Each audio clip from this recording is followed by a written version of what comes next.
Баршаңызға сәлем. Бүгін сіздерге шоколадты бисквиттің рецебін ұсынамын. Бұл бисквиттің ерекшелігі миксерсіз жасалады және соған қарамастан биік әрі пористі болып шығады. Видеоны соңына дейін көріп, менімен бірге болыңыздар. Ең алдымен айранға ас содасын салып, араластырып, жұмыртқалы массамызды дайындағанша қалдыра тұрамыз. Еліктен өткізілген ұнымызға какао және жарты шай қасық тұзды қосып, жақсылап араластырып аламыз.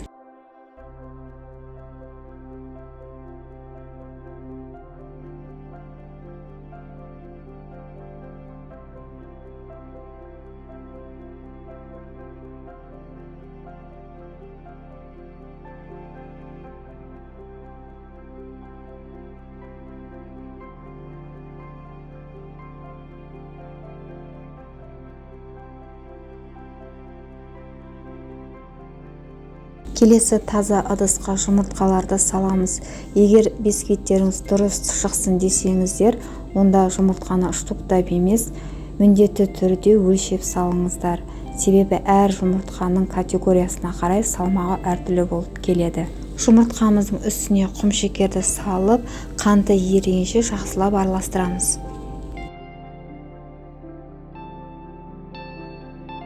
Қанты еріген соң жұмыртқаның үстіне сұйық май және ас содасымен ісінген айранымызды қосып біркелкі болғанша жақсылап араластырамыз.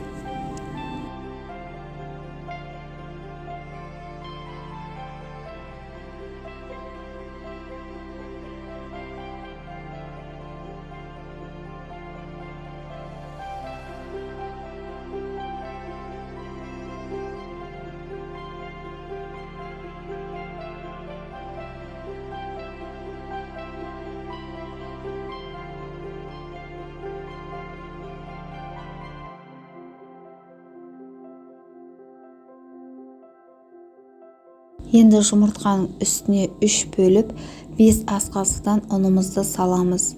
Қоймалжың масса болғанша жақсылап араластырамыз.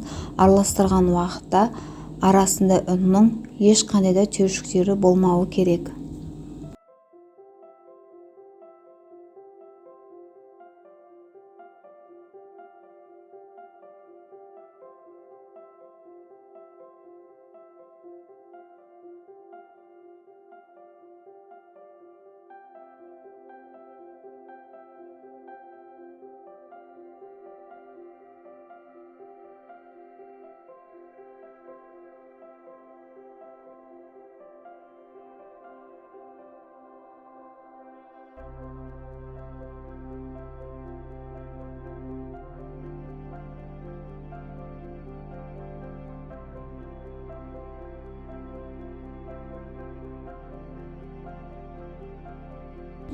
Ең соңында массамызға қайнаған ыстық суды құйып, тағы да бір рет жақсылап араластырамыз.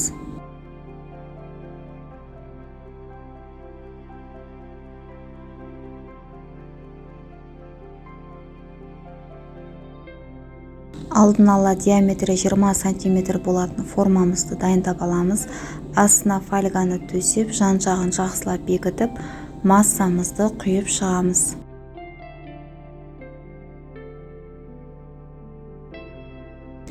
Бисквитімізді алдын ала қыздырылған пеште 160 градуста 50 минуттай пісіреміз.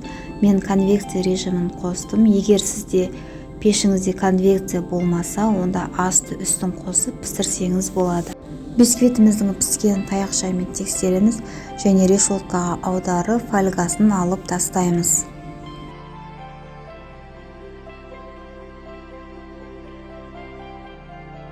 Бисквитті өткір пышақтың көмегімен айналдыра кесіп, формасынан шешіп, бөлме температурасында суытуға қалдырамыз. Бисквитті әбден суығаннан кейін ғана кесеміз.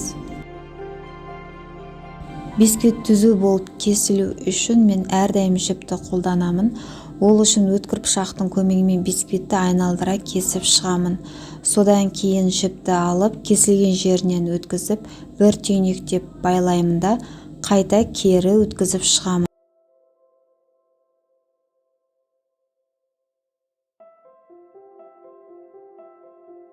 мінекей видеода көріп тұрғандарыңыздай бисквитіміз түзу болып кесілді және қалған бөліктерін дәл осы тәсілмен кесіп шығамын.